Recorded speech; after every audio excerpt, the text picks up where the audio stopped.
हमने कोविड का दौर देखा है, क्या हालत हो गई थी। बचने के लिए कैसे हम लोग दिनों रात प्रयत्न कर रहे थे। मैं तो उस दौर में जब दूसरी वेव आई थी तो बहुत भयानक थी, और ऑक्सीजन की जितनी जरूरत थी हमारे पास नहीं थी। हम दूसरे राज्यों से ऑक्सीजन मंगाते थे, रेल में रखकर टैंकर लाते थे और खाली टैंकर हवाई जहाज से भेजते थे। और उस समय में टैंकर के ड्राइवर तक से फोन करता रहता था, कहां पहुंचे, रुक मत जाना, सो मत जाना, फलानी जगह पहुंच नहीं है। और अस्पतालों से फोन आते थे, बस इतने मिनट की बची है ऑक्सीजन, इतने घंटा की बची है। और तुरंत लोग तो मोबाइल का उपयोग करते थे, तो टीवी में पट्टी चलती थी, इस अस्पताल में 15 मिनट की ऑक्सीजन बची है। मैं 8 रात सोया नहीं, 8 रात। झपकी लग गई तो लग गई, नहीं तो एक ही चिंता थी कि कैसे लोगों की जान बचाए। तो हमारा जो विभाग है वो लोगों की जिंदगी सुरक्षित रखने वाला विभाग है। और इसलिए अगर हम बेहतर सेवा देते हैं तो लोगों की सेवा भी करेंगे और शासकीय सेवा को अर्थपूर्ण भी बना देंगे। देखो, आपको यह हक नहीं है कि आप कोई काम जिम्मेदारी से ना करें। अगर व्यक्तिगत बिजनेस है और आप कर रहे हो तो देर से भी आए, एक दिन नहीं भी गए, तो नुकसान कौन का होगा? अकेले आपका होगा। आप सोच सकते हो ठीक है 4 दिन नहीं करना,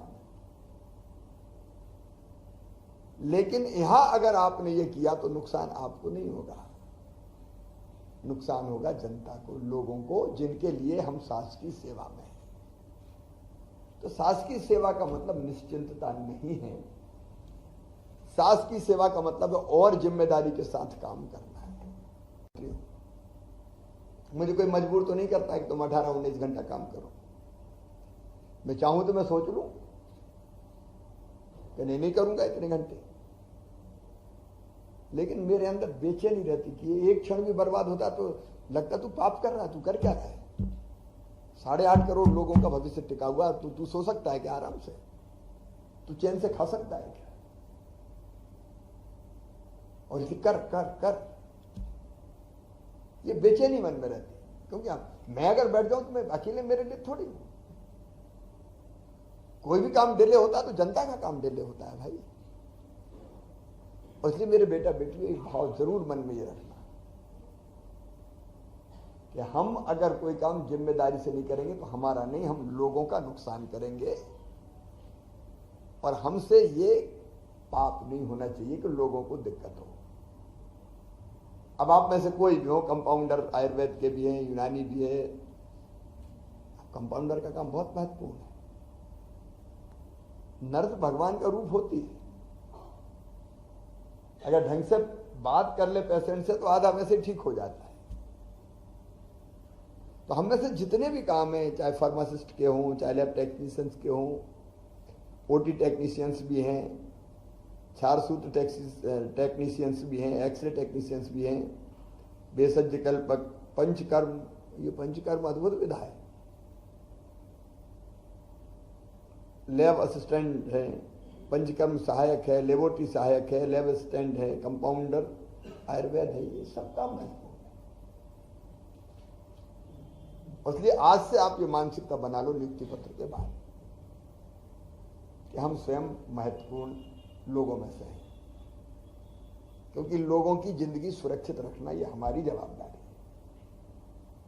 यदि ये भाव मन में आए तो हम ज्यादा जिम्मेदारी से काम करेंगे। एक गांव में एक मंदिर बन रहा था। मंदिर बनाने के काम में कई लोग लगे थे। 3 मजदूरों का काम था पत्थर तोड़ना, जो पत्थर दीवार के रूप में पत्थर की दीवार बनती लगती है मंदिर में। गर्मी के दिनों में पत्थर तोड़ रहे थे, सूरज किरणों से आग बरसा रहे थे, पसीना पसीना हो रहे थे। इतने में ही एक बाबा निकले वहां से, तो ठिठक कर रुक गए। पहले मजदूर के पास पहुंचे, उससे पूछा भाई क्या कर रहे हो? उसने गुस्से से बाबा को देखा, आंखें फूट गई क्या? दिखाई नहीं देता क्या कर रहे हो? किस्मत फूटी तो पत्थर फोड़ रहा हूं, आगे पूछने गर्मी में। दूसरे मजदूर से पूछा थोड़ी दूर, वही पत्थर तोड़ रहा था, क्या कर रहे हो? तो वो अपेक्षाकृत शांत था। उसने कहा बाबा जब दुनिया में आए हैं तो जीना ही पड़ेगा, पेट भरने के लिए ये आजीविका मजदूरी कर रहा हूं, इसलिए पत्थर तोड़ रहा हूं, उससे मुझे मजदूरी मिलेगी, पेट भरेगा। फिर वो तीसरे के पास गया, तीसरे का चेहरा आनंद और प्रसन्नता से दमक रहा था। सूरज बोई, मेहनत बोई, पसीना बोई, लेकिन चेहरे पर प्रसन्नता थी। उसने जैसे ही पूछा क्या कर रहे हो, तो उसने कहा बाबा देख नहीं रहे तुम, सामने भगवान का मंदिर बन रहा है और भगवान के मंदिर में जो पत्थर लगने हैं वो पत्थर तोड़ने का सौभाग्य मेरे हाथों को मिला हुआ, मैं कितना सौभाग्यशाली। हम भी इन तीनों दृष्टिकोणों को रख सकते हैं। एक है कि सवेरे से मरीज खा डालते हैं 10 बजे से 5 बजे तक, ये कर दो वो कर दो, इधर चिल्ला रहा है उधर चिल्ला रहा है, कहां फंस गए। दूसरा ये हो सकता है कि नौकरी है कर रहे हैं, लेकिन तीसरा दृष्टिकोण ये है कि दुखियों की सेवा ही भगवान की पूजा है और ये सौभाग्य हमको मिला है कि हम इनकी बेहतर ढंग से देखभाल और सेवा करें ताकि स्वस्थ होकर जाएं। ये तीसरा दृष्टिकोण रखोगे तो आपको आनंद आएगा काम करने में। आयुष का महत्व लगातार बढ़ने वाला है। मैं किसी पैथी का विरोधी नहीं हूं, लेकिन आयुर्वेद हो या देसी अपनी पद्धतियां हो, वो रोग को जड़ से खत्म करते हैं। एलोपैथी सर्जरी और बाकी चीजों में बहुत जबरदस्त है, लेकिन कई बार रोग खत्म नहीं होता। दवाई रोग को थोड़े समय के लिए दबा देती है। दर्द हो रहा है, अब खा लो गोली थोड़ी, दर्द तो जो कारण है वो तो वहीं के वहीं है, लेकिन दर्द महसूस नहीं हो रहा, वैसे चली गई, लेकिन उसके फिर साइड इफेक्ट। और इसलिए ये जो अपनी पैथी है देसी, ये दुनिया के लिए उपयोगी है। कोविड ने ये बता दिया। आज देखो अपने खुशीलाल में पंचकर्म के लिए भीड़ लगी रहती है अपना आयुर्वेदिक अस्पताल में। कोविड के समय अपनी प्रतिष्ठा और बढ़ी है। आने वाला समय आयुर्वेद का समय है, आप ये मानना, प्राचीन पद्धतियों का समय है, और इसलिए इसका महत्व बढ़ने वाला है। मंत्री जी को मैंने कहा था रिसर्च होना चाहिए। क्या एलोपैथी में रिसर्च होती रहती है, आयुर्वेद में हुआ नहीं, तो कई नई चीजें जो हम ला सकते थे वो नहीं ला पाए, उसमें भी अपन प्रयास करेंगे। शासकीय सेवा ही बहुत महत्वपूर्ण है। शासकीय सेवा के दो अर्थ होते हैं। एक होता है कि अब तो परमानेंट जॉब मिल गया, कोई चिंता नहीं, और ये सही भी है, हम चिंता मुक्त हो जाते हैं कि हम अब शासकीय सेवा में हैं। लेकिन निश्चिंतता के बाद दो दृष्टिकोण हमारे सामने आ सकते हैं। एक तो यह आ सकता है कि अब तो पक्की है, क्या लेना देना, अब कौन क्या बिगाड़ेगा, नौकरी पक्की। लेकिन दूसरा पक्ष आप सोचो, शासकीय सेवा काय के लिए? देखो, आपकी शासकीय सेवा है लोगों की सेवा के लिए, और आरोग्य हमारा विषय है, लोग स्वस्थ रहें। हमारे यहां कहा गया पहला सुख निरोगी काया, शरीरम आद्यम खलु धर्म साधनम। शरीर ही माध्यम है सब धर्मों का पालन करने का। यहां पूरे अलग अलग ओला प्रभावित जिलों में बैठे हुए मेरे प्रिय किसान बहनों और भाइयों, हम दिन और रात मेहनत करते हैं, खून और पसीना एक करते हैं।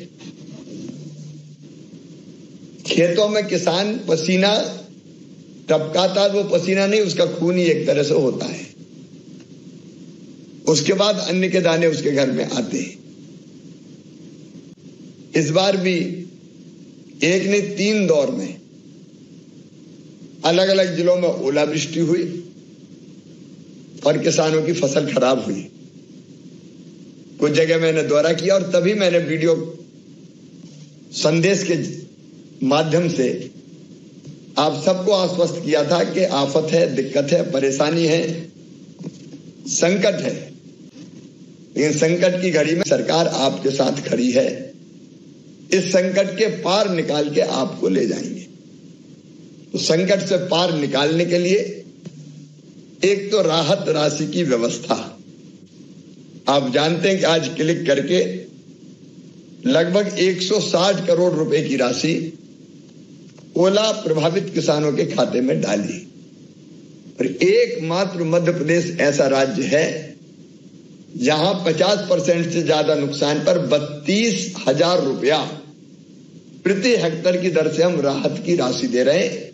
हिंदुस्तान में कहीं नहीं मिलती। लेकिन केवल यही राहत नहीं है, इस राहत के अलावा हमने तय किया है कि फसल बीमा योजना का लाभ भी हमारे किसानों को प्राप्त कराने में हम कोई कसर नहीं छोड़ेंगे। सारे कलेक्टर्स यहां पे हैं। क्रॉप कटिंग एक्सपेरिमेंट से लेके जो आवश्यक औपचारिकताएं पूरी करनी है वो सब पूरी करें और पूरी करके फसल बीमा योजना का लाभ दिलाना आप सुनिश्चित करें। और मेरी भी उस पर नजर बनी रहेगी।